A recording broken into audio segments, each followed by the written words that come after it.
Hello दोस्तों, good evening. स्वागत है आपका आपके अपने YouTube channel create wealth with Atul में। मैं हूं आपका दोस्त अतुल गोयल। आज हम एक ऐसे शेयर की बात करेंगे जो एक अपॉर्चुनिटी हमें दे रहा है पैसा बनाने की, वेल्थ बनाने की। एक ब्रेकआउट लेवल पर ये खड़ा है। क्या इसके फंडामेंटल्स इसे सपोर्ट करते हैं? क्या इसे हमें लेना चाहिए?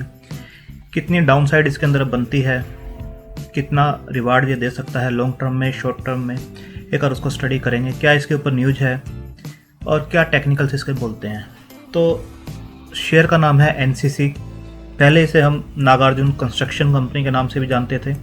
जैसे यहाँ लिखा हुआ है, we started our journey with the name Nagarjuna construction company, इनकी वेबसाइट है, and progressed constitutionally creating significant value for the stakeholders. और बाद में इनका नाम इन्होंने बदल के एनसीसी कर दिया। जैसे यहाँ लिखा हुआ है, NCC limited is our vision new identity. तो कौन कौन से इसके ग्रुप्स हैं? एनसीसी अर्बन है, एनसीसी इंफ्रा है। अब डिविजन्स की अगर बात करें तो ये कहाँ कहाँ काम करते हैं? बिल्डिंग एंड हाउसिंग में काम करते हैं, रोड्स बनाने में काम करते हैं, इलेक्ट्रिकल का पूरा काम करते हैं, ट्रांसमिशन डिस्ट्रीब्यूशन में, वाटर एंड इन्वायरमेंट में है, आप देख सकते हैं, इरिगेशन में है, रेलवेज, मेट्रो में भी हैं, काफ़ी प्रोजेक्ट्स हैं इनके पास मेट्रो के, रेलवेज में हैं, इंटरनेशनल प्रोजेक्ट्स हैं इनके पास, पावर सेक्टर में काम करते हैं, देख सकते हैं आप, मेटल्स में भी काम करते हैं, और माइनिंग में भी एनसीसी का नाम है। तो आप देख सकते हैं काफ़ी सेक्टर्स हैं, काफ़ी डाइवर्सिफाइड हैं, ऑर्डर्स काफ़ी इनके पास आते हैं। और फंडामेंटल्स कैसे हैं, क्या डेट है इन प्रोजेक्ट्स को करने के लिए, क्या ऑर्डर बुक है, उस पर हम बात करेंगे कि आगे का विजन कैसा है कंपनी का, 3-4 क्वार्टर का या अगले साल का, और जो इन्होंने पहले विजन दिए थे उसके अकॉर्डिंग कंपनी काम कर रही है या नहीं कर रही, उसको हम एक स्टडी करेंगे। तो पहले शेयर प्राइस देख लेते हैं, शेयर प्राइस कहाँ काम कर रहा है। शेयर प्राइस जो है एनएससी पर जो है 56.50 पर है और बीएससी पर 56.45 के आसपास काम कर रहा है। वॉल्यूम 55 लाख के आसपास थे इसके अंदर। अच्छे वॉल्यूम रहते हैं, ट्रेडर्स की रडार पे रहता है, अच्छी ट्रेडिंग भी इसके अंदर होती है। अगर डे हाई की बात करें तो 57.60 बनाया है इसने फ्राइडे के सेशन में, और 56.05 जो है लो बनाया है। थोड़ा प्रेशर में बंद हुआ है फ्राइडे के सेशन में, 2.33% प्रेशर में रहा है, काफ़ी दबाव में था। और 52 वीक हाई जो है 61 का है, बट लाइफ टाइम हाई हम देखेंगे ग्राफ पे कितना लाइफ टाइम हाई है। जो 52 वीक हाई ये दिखाई दे रहा है ये 61 है, और लो जो है 15.85 है, जो कि अभी इसने रिसेंटली बनाया है कोविड के टाइम पर। अगर एक टेक्निकली इसे देख लें तो डेली चार्ट पे जो है वेरी बुलिश नज़र आता है, वीकली चार्ट पे भी बुलिश नज़र आता है, और मंथली चार्ट पे न्यूट्रल नज़र आता है। अगर मार्केट कैप को एक बार नज़र डालें तो 3442 करोड़ का एक स्मॉल कैप मार्केट कैप है इसका। डिविडेंड जो देता है 2 रुपये की फेस वैल्यू है, उस पर परसेंटेज जो है 10% की है, और डिविडेंड यील्ड जो बनती है 0.35% की है, जो कि बिल्कुल भी इम्प्रेसिव नहीं है, अट्रैक्ट नहीं करती है। जो डिलीवरीज आ रही हैं जो 39.9% के आसपास की आ रही हैं। अगर 5 दिन की एवरेज देखें तो 34%, 3 दिन की 37%, और 8 दिन की देखेंगे तो 27% के आसपास हैं। तो डिलीवरीज पहले से बढ़ रही हैं और थोड़ा थोड़ा अकमुलेशन ऐसा लग रहा है जैसे हो रहा है, तो उसे एक बार चार्ट पर भी हम स्टडी करेंगे। अगर पी देखें इंडस्ट्री की जो है 22.13 की है, जबकि इसकी पी आप देखेंगे जस्ट 11.65 के आसपास की पी बनती है। तो इंडस्ट्री पी से ये ऑलमोस्ट हाफ के आसपास काम कर रहा है, इसलिए अट्रैक्टिव भी लगता है। अगर रेशोज़ की बात करें तो आरओसी जो है इसकी 13.6% के आसपास की है, return on capital employed, return on equity ROE जो है 7.22% की है। बुक वैल्यू देखेंगे तो 81.4 की है, और इसका जो प्राइस मैंने आपको बताया 56 के आसपास का है, अपनी बुक वैल्यू से काफ़ी डाउन चल रहा है, आप इसे भी ऑब्जर्व कर सकते हैं। पी जो है इंडस्ट्री से काफ़ी आधी है, और जो बुक वैल्यू से ये जो इसका करंट प्राइस है वो भी काफ़ी नीचे चल रहा है। तो डिविडेंड यील्ड मैंने बताया बिल्कुल भी अट्रैक्टिव नहीं है, फेस वैल्यू इसकी 2 की है। अगर डेट टू इक्विटी रेशो देखें, क्योंकि कंस्ट्रक्शन कंपनी जो इंफ्रा कंपनी होती है इनकी जो डेट होती है काफ़ी हाई होती है, बट इसकी डेट टू इक्विटी रेशो देखेंगे तो 0.37 की है, जो कि मैनेजेबल है। 1850 करोड़ के आसपास का इनके ऊपर डेट है, पर डेट टू इक्विटी रेशो जो बनती है 0.37 है, 1 से नीचे इंप्रेसिव है इस सेक्टर के अंदर। प्राइस टू बुक वैल्यू देखेंगे तो 0.69 है, अच्छा इंप्रेसिव एक वैल्यू बाइंग नज़र आती है। अगर चार्ट के ऊपर देखें तो 200 DMA के ऊपर ये स्टॉक काम कर रहा है। ऑलमोस्ट इसने यहाँ पर क्रॉस किया है इसे 38% वॉल्यूम के साथ, 33 रुपये 20 पैसे पे 22 अक्टूबर को उसके ऊपर ये बना हुआ है, तो ये बुलिश मोड में है। तो प्रोज अगर कंपनी के देखते हैं तो कंपनी है reduce debt, stock is trading at 0.69 of book value, जैसे मैंने आपको बताया। Company has delivered good profit growth of 55.56% CGR over last 5 years. तो प्रॉफिट ग्रोथ जो है कंपनी की ओवर द 5 ईयर्स, जो CGR इसने दिया है प्रॉफिट ग्रोथ 55.56% दिया है, जो कि बहुत ही ज़्यादा इंप्रेसिव है। Company has been maintaining healthy dividend pay out of 18.27%, but जो डिविडेंड यील्ड बनता है वो इंप्रेसिव नहीं लगता है। जो इसके डेटर डेज हैं वो इम्प्रूव हुए हैं, 141 जो डेज हुआ करते थे वो 111 डेज के आसपास इसके बन रहे हैं, 30 डेज के आसपास का कम हुआ है, जो कि ये और भी इम्प्रूव आने वाले टाइम में होंगे, क्योंकि इनके जो ऑर्डर्स होते हैं वो गवर्नमेंट टेंडर्स के होते हैं और गवर्नमेंट की तरफ से जब प्रोजेक्ट्स पूरे होते हैं उसके बाद ही इनकी इंस्टॉलमेंट्स पैसा आना स्टार्ट होता है। तो बेसिकली आप देखेंगे कि जो डेटर डे है वो इम्प्रूव हो रहे हैं, कम हो रहे हैं। इसका मतलब होता है कि जो ये प्रोजेक्ट्स करते हैं और आगे से जो पैसा आता है वो पहले की जो साइकिल थी 141 डेज के आसपास की थी, अब जो घट के जो पीछे से पैसा आ रहा है ऑन एन एवरेज 111 दिन के 112 दिन के अंदर इनका पैसा आ रहा है, जो पहले 141-42 दिन में आता था। तो इसका क्या फ़र्क होता है किसी भी कंपनी के लिए, अगर पैसा आपका 6 महीने में आ रहा है या साल में आ रहा है तो आपको अगले प्रोजेक्ट्स उठाने के लिए लोन लेने पड़ते थे। तो लोन लेकर आप एक इंटरेस्ट पे करते हो और अपना पैसा जो है वो लेट आ रहा है। तो अगर पैसा आपका टाइमली आता है बिजनेस के अंदर, मनी सर्कुलेशन बना रहता है, तो आपको लोन लेने की ज़रूरत नहीं पड़ती है और जो एक्स्ट्रा जो बर्डन है इंटरेस्ट की वो आपके ऊपर कम रहती है और आपका जो ऑपरेटिंग प्रॉफिट से इंटरेस्ट कम हो जाता है तो नेट प्रॉफिट आपका अच्छा बचकर आता है। तो ये काफ़ी इंपॉर्टेंट होता है डेटर डेज किसी भी कंपनी के लिए, जो यहाँ पर इम्प्रूव होते नज़र आ रहे हैं और आने वाले टाइम में ये और भी इम्प्रूव होंगे। अगर क्वार्टर ऑन क्वार्टर कुछ हम स्टडी कर लें पिछले रिजल्ट्स इनके, दिसंबर 2017 में जो सेल्स थी 2067 करोड़ के आसपास की थी, जो कि घट के 1708 करोड़ की हुई है। हालांकि देखें तो ये इंक्रीज हुई थी 2334 के आसपास, बट उसके बाद जो लॉकडाउन लगा है वहाँ पे जून में ये डाउन गई है, जिसके बाद ये इम्प्रूव हो रही है, 1708 के आसपास हो गई है और ये और भी ज़्यादा अब जो दिसंबर क्वार्टर के रिजल्ट्स आएंगे आपको इम्प्रूव होती हुई नज़र आएगी, क्योंकि ये यहाँ से इंक्रीज हो रही थी बट यहाँ जाके डिक्रीज हुई है due to lockdown. Operating profit margin जो किसी भी कंपनी के लिए काफ़ी इंपॉर्टेंट होते हैं वो 12% से इंप्रूव होकर 14% के आसपास हो गए हैं इनके, जो कि आप देखेंगे हाईएस्ट एवर हैं पिछले कुछ क्वार्टर्स के। ऑपरेटिंग प्रॉफिट जो है 253 से के आसपास ही ऑलमोस्ट है, जो कि यहाँ पर देखेंगे 281 जो कि इंक्रीज हो रहा था, यहाँ 473 तक ये पहुँचा था। तो अभी लॉकडाउन में 125 के आसपास से गए थे और इंक्रीज होकर अगेन 232 के आसपास हुआ है। जैसे जैसे रिवेन्यू बढ़ेगा, मार्जिन इनके बढ़ रहे हैं, तो ये भी आपको बढ़ता हुआ ही नज़र आएगा। तो नेट प्रॉफिट जो 96 के हुआ करते थे वो अब 65 के हो गए हैं। जो जून क्वार्टर था वो 16 तक पहुंच गए थे, बट ये अगेन इम्प्रूव हो रहे हैं, 65 के आसपास ये पहुंच गए हैं। अगर ईयर ऑन ईयर कंपेयर करें पिछले कुछ साल के रिजल्ट्स, तो सेल्स जो है 4683 करोड़ 4683 करोड़ से इंक्रीज होकर 8901 के आसपास की पहुंच गई है। ऑपरेटिंग प्रॉफिट मार्जिन जो पहले डिस्कस किए थे वो क्वार्टर ऑन क्वार्टर थे, अब ये जो है ईयर ऑन ईयर है।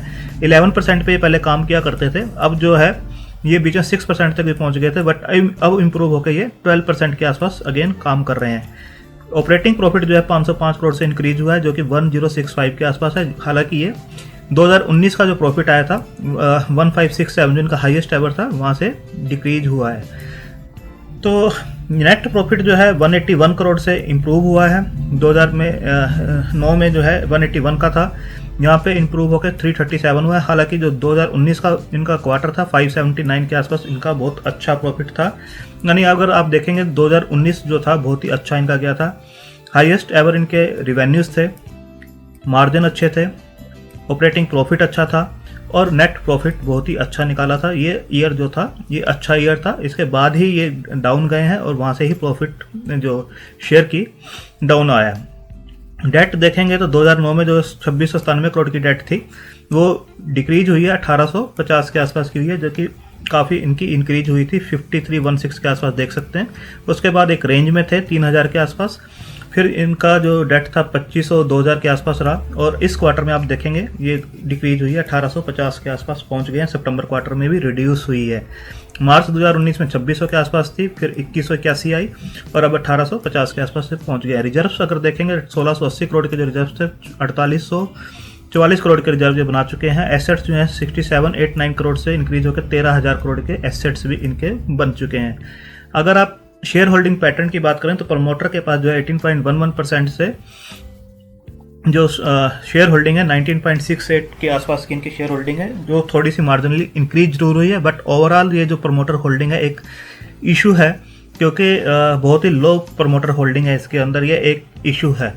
FII की होल्डिंग देखेंगे तो 16.44 से डिक्रीज हुई है, 9.80 हुई है, और DIA की भी देखेंगे तो 31.99 से डिक्रीज होकर 12.31 के आसपास है। तो पब्लिक के पास जो होल्डिंग है वो बहुत ज़्यादा है, 58.20 के आसपास है। ये शेयर होल्डिंग पैटर्न बिल्कुल भी इंप्रेसिव नहीं है। अगर इसके अंदर देखें पब्लिक में रेखा झुनझुनवाला, जैसे आप जानते हैं, इनके पास 10.24% की होल्डिंग है। राकेश झुनझुनवाला, इनके पास भी होल्डिंग है, यहाँ पर देख सकते हैं 9.55। यहाँ पर आप देखिए 1.9% की होल्डिंग यहाँ पर है। HDFC लाइफ इंश्योरेंस कंपनी 1.64% की होल्डिंग यहाँ पर है। तो अगर इनको निकाल दें तो 14-15% निकलती है, तो भी मतलब कि 42-43% जो है पब्लिक के पास होल्डिंग है, जो कि काफ़ी ज़्यादा है पब्लिक के पास। ये एक थोड़ा सा इशू नज़र आता है कि मोटर्स के पास होल्डिंग कम है। यहाँ पर आप देखेंगे Rakesh Jhunjhunwala raises stake in construction company NCC to 13.7%। ये जो न्यूज़ है दिसंबर के स्टार्टिंग की है, अभी 10 दिन पहले की। Rakesh Jhunjhunwala said 10 lakh equity shares of NCC has been acquired on December 3rd this year. आप देख सकते हैं as investor Rakesh Jhunjhunwala, his wife Rekha Jhunjhunwala and group companies increase share holding in construction firm NCC to 13.7%। तो एक विश्वास दर्शाता है टोटली कि कंपनी के आगे जाके फंडामेंटल अच्छे होने वाले हैं, तभी अपना स्टेक इन्होंने बढ़ाया है। From November 4th 2014 till December 3, 2020 देख सकते हैं 6 साल तक इनकी होल्डिंग इसके अंदर है। Persons acting in my concert have acquired total 1,25,51,000 shares जो NCC के लिए था। This amount of acquisition is more than 2% of total paid up capital of NCC। आप देख सकते हैं he said of which 10 lakh equity shares of NCC has been acquired on December 3rd this year. 10 lakh के आसपास के शेयर्स दिस ईयर अभी लिए गए हैं, जो कि आने वाली जो डिटेल होगी नेक्स्ट क्वार्टर के एंड में शेयर होल्डिंग पैटर्न के अंदर ये आपको दिखाई देगा। Now our total outstanding shareholding is 8,36,04,482 equity shares हैं NCC के, बीच which 13.7091% of total paid of equity of NCC। आप देख सकते हैं 13.71 के आसपास इनका स्टेक हो गया है। तो ये अभी रिसेंट न्यूज़ है, इन्होंने अपना स्टेक बढ़ाया है। दिसंबर क्वार्टर के जब रिजल्ट्स आएंगे, उनकी शेयर होल्डिंग डिक्लेयर होगी, तो उसके अंदर आपको क्लियर इसका स्टेक दिखाई देगा। अब आप देख सकते हैं इनको ऑर्डर्स कैसे मिल रहे हैं, क्या इनकी पहले गाइडलाइंस थी और अब कैसे गाइडलाइंस हैं, क्या ऑर्डर बुक है, क्या विजन है इनका, आप देख सकते हैं। NCC has received orders worth ₹10,200 crore in first 8 months. ये जो फाइनेंशियल ईयर चल रहा है इसके 8 महीने के अंदर अंदर इन्होंने 10,200 करोड़ के जो ऑर्डर्स उठाए हैं। YD मूर्ति एग्जीक्यूटिव वाइस प्रेसिडेंट कह रहे हैं एक इंटरव्यू में। तो आप देख सकते हैं, फर्स्ट ऑफ ऑल मैं शॉर्ट में बताऊंगा, अदरवाइज वीडियो काफ़ी लंबा हो जाएगा। First of all, we have given guidance for 10,000 crore fresh order acceleration for FY21 and in this year that is 21। इन्होंने पिछले साल बताया था कि 10,000 के हम अगले साल ऑर्डर उठाएंगे। पिछले साल के जो ऑर्डर थे वो 7,700 करोड़ के थे और नेक्स्ट ईयर का टारगेट था 10,000 का उठाने का। तो ये 10,200 के ऑर्डर्स अभी उठा चुके हैं, जबकि 4 महीने के पास बचे हैं। जो नवंबर में इन्होंने अभी ऑर्डर उठाया वो 3,900 करोड़ का उठाया है। इससे पहले लॉकडाउन था जिसकी वजह से स्लो चल रहे थे ऑर्डर्स, बट अक्टूबर तक इन्होंने जो ऑर्डर उठाए थे 6,300 करोड़ के ऑर्डर उठा चुके थे। लॉकडाउन की वजह से ऑर्डर एग्जीक्यूट नहीं हो पा रहे थे। अब ऑर्डर जैसे ही खुले हैं तो अक्टूबर तक इनके 6,300 के ऑर्डर्स हैं और नवंबर में एक और ऑर्डर मिला 3,900 का। तो 10,200 का इनका जो टारगेट था 10,000 क्रॉस करने का वो ऑलरेडी क्रॉस कर चुके हैं। अगर आगे देखेंगे कि 10,200 क्रॉस कर चुके हैं, अभी इनके पास टाइम है, तो ये कह रहे हैं बिल्कुल गोइंग फॉरवर्ड ये और भी ज़्यादा ऑर्डर्स एग्जीक्यूट कर सकते हैं। We are received order worth ₹10,200 till November, going forward further orders are expected. We are participating in lot of bidding projects in the area of affordable housing, drinking water supply, building construction, Central Vista project of the central government. इसका मैं अभी बताऊंगा आपको, ये काफ़ी recent news चल रही है। अगर ये ऑर्डर इनको मिलता है तो शेयर के अंदर काफ़ी डेवलपमेंट हो सकती है। इस ऑर्डर पे आपको नज़र रखनी है, central Vista project of central government in new Delhi. We are participating in all, but it is very difficult to give a number or a percentage, but definitely further acceleration of order is very much possible। ये कह रहे हैं अभी बताना मुश्किल है कितने order मिलेंगे, बट हाँ इतने इन्होंने बिडिंग्स कर रखी हैं। पाइपलाइन में काफ़ी प्रोजेक्ट्स हैं जो बिडिंग की हुई है, टेंडर्स किए हुए हैं, तो ऑर्डर्स वहाँ से आते हुए इनको नज़र आएंगे। Has the Andhra Pradesh payment issue has been resolved. Andhra से इनका एक पेमेंट का इशू चल रहा था काफ़ी टाइम से, वो भी रिजॉल्व होता हुआ नजर आ रहा है। Recently we has got additional payment of 78 crore from the government of Andhra Pradesh. पहले 230 करोड़ की पहले भी ले चुके हैं, 78 करोड़ की और रिसीव हुई है इनको। तो बुलेट ट्रेन के प्रोजेक्ट के लिए भी इन्होंने अप्लाई किया था, तो उसके अंदर L&T को वो प्रोजेक्ट मिला है, बट इसके अंदर काफ़ी फेजेस हैं जिसके अंदर ये कह रहे हैं कि वो हमें नहीं मिला, बट डेफिनेटली हम जो बुलेट ट्रेन के और प्रोजेक्ट्स होंगे उसके अंदर भी अप्लाई करेंगे। Just we will definitely participating in the bidding process for the remaining packages as and when the call for bidding. And also we are quite strong in metro projects and lot of metro projects we are doing in Mumbai. आप देख सकते हैं metro project जो ये कर रहे हैं Mumbai, Pune, Nagpur and Bangalore. तो अच्छी कंपनी है, स्ट्रॉन्ग कंपनी है, फंडामेंटली स्ट्रॉन्ग कंपनी है। यहाँ भी इस टाइप के प्रोजेक्ट्स होते हैं, पार्टिसिपेट करती है, ऑर्डर उठाती है, और अभी भी लॉकडाउन के बाद भी 10,000 से ऊपर के ऑर्डर ये उठा चुके हैं। जो पहले गाइडलाइंस इन्होंने दी थी 2020 में कि हमारे इस बार जो 77 करोड़ के प्रोजेक्ट्स हैं, नेक्स्ट टाइम हम 10,000 क्रॉस करेंगे, वो 10,000 क्रॉस कर चुके हैं। अभी 4 महीने बाकी हैं, दिसंबर, जनवरी, फरवरी, मार्च। इस फाइनेंशियल ईयर में हो सकता है और भी ऑर्डर आते हुए नजर आए। मेट्रो के भी ऑर्डर्स इनके चल रहे हैं, बुलेट ट्रेन के लिए इन्होंने अप्लाई किया था। इस प्रोजेक्ट की मैं बात कर रहा हूँ, इसके ऊपर नजर रखने की जरूरत है। Government narrows on 5 firms for the next phase of the central vista redevelopment project. इसके अंदर एनसीसी को शॉर्टलिस्ट किया गया है। According to officials aware to the development the 5 firms Tata project limited, Shapoorji limited, ITD cementation, NCC limited and PSP projects submitted their technical bids. ये submit हो गई हैं। इसके बाद जो है फाइनेंशियल बिड्स को बुलाया जाएगा, उसके बाद ये बिड्स ओपन होंगी, तब पता चलेगा कि कैसे इनको कितने ऑर्डर मिलते हैं या नहीं मिलते हैं। तो ये एक CPWD का एक प्रोजेक्ट है, काफ़ी बड़ा प्रोजेक्ट है जिसके लिए बिड डाली गई हैं, और ये भी रिसेंट की न्यूज़ है 15 दिसंबर की। आप देख सकते हैं 15 दिसंबर की ये न्यूज़ है। अगर ये प्रोजेक्ट्स मिलते हैं इनको तो काफ़ी बड़े प्रोजेक्ट होंगे और शेयर पे भी इसका इफेक्ट क्लियरली दिखाई देगा। अब एक और प्राइस को हम चेक कर लेते हैं कि टेक्निकली कैसे वो नज़र आता है। तो ओवरऑल दिखाई दे रहा है कि बाय जोन में है, और 9 जो टेक्निकल दिखाई दे रहे हैं वो न्यूट्रल हैं, 14 दिखाई दे रहे हैं बाय जोन में है, और 5 जो दिखाई दे रहे हैं वो सेल जोन में दिखाई दे रहे हैं। ऑसिलेटर्स जो दिखाई दे रहे हैं वो इंडिकेट कर रहे हैं 8 न्यूट्रल हैं, 2 बाय जोन में और 1 सेल में है। तो ओवरऑल दिखाई देगा आपको न्यूट्रल टू पॉजिटिव है स्टॉक। और अगर मूविंग एवरेज को देखेंगे तो 1 न्यूट्रल है, 12 बाई हैं, 4 सेल हैं। तो ओवरऑल आपको न्यूट्रल टू बाई जोन में ही नज़र आएगा। तो स्कोस्टिक जो है वो आपको सेल नज़र आ रही है, सिर्फ एक ऑसिलेटर जो है। और मूविंग एवरेज आप देखेंगे तो एक्सपोनेंशियल मूविंग एवरेज सेल में है, सेलिंग मूविंग एवरेज सेल में है, सिंपल मूविंग एवरेज सेल में है, सिंपल मूविंग एवरेज 10 डेज की भी सेल में है, और एक हल मूविंग एवरेज 9 डेज की वो सेल में है। अदरवाइज ये स्टॉक जो है बाय जोन में आपको नज़र आ रहा है। एक और ग्राफ पे हम स्टडी कर लेते हैं, ग्राफ पे स्टॉक कैसे नज़र आ रहा है।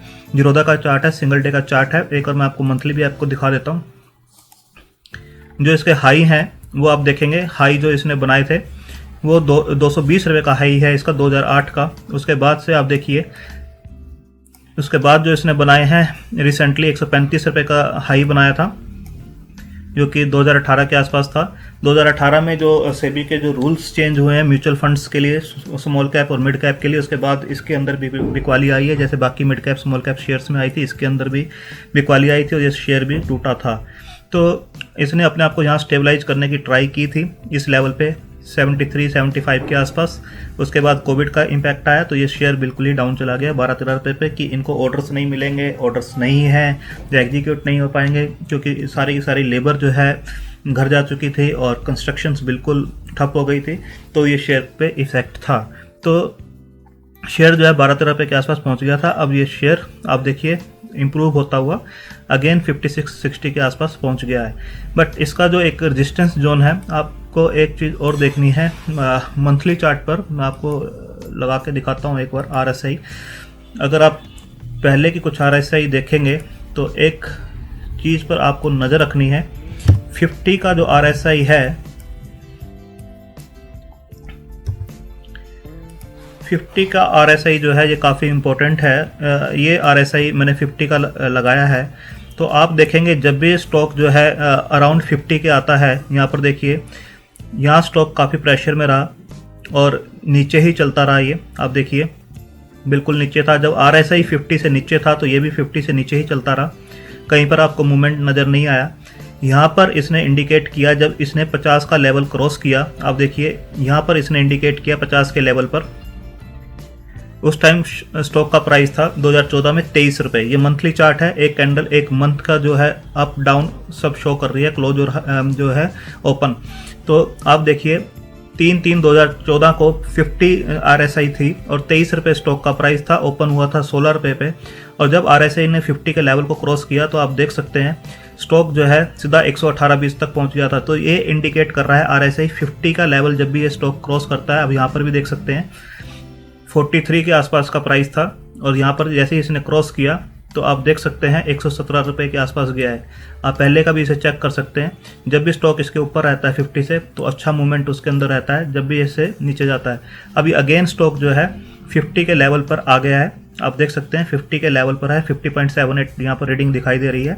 तो एक अच्छा मूवमेंट जैसे ही ये इसके ऊपर जाएगा तो एक अच्छा मूवमेंट ये ले सकता है।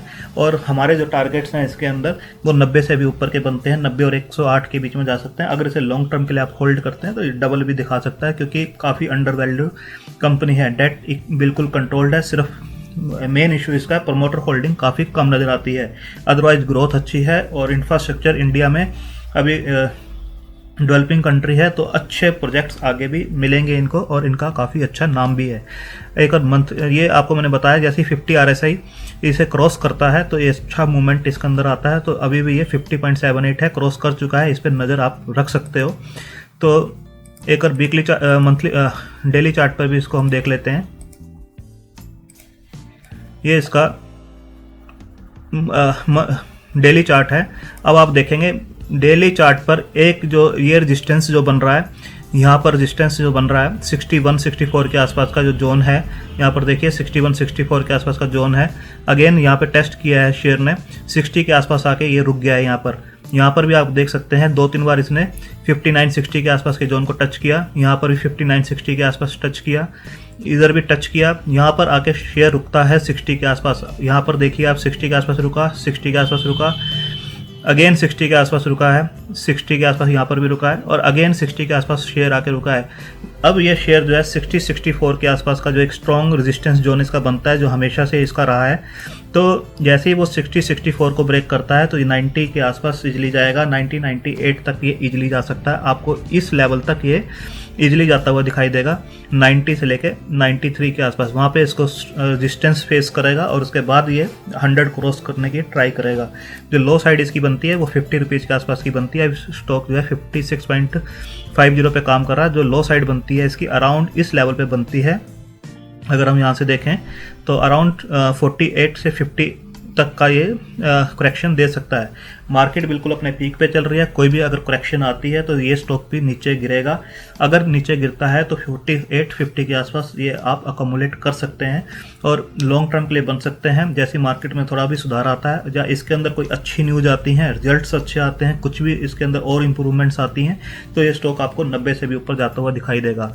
इस शेयर में पैसा लगाने से पहले थोड़ा सा रिस्क अपना देख लीजिए, क्योंकि छोटा शेयर है, रिस्क कैपेसिटी आपकी कितनी है, होल्डिंग कैपेसिटी कितनी है, उसके हिसाब से ही फाइनेंशियल एडवाइजर से सलाह लेके उसके बाद इसके अंदर पैसा लगाइए। बट अच्छा शेयर है, आप इस पे वॉच लिस्ट में लगा सकते हैं, नज़र रख सकते हैं इसके ऊपर और बाय कर सकते हैं धीरे धीरे 48-50 के लेवल पे। थैंक यू, धन्यवाद।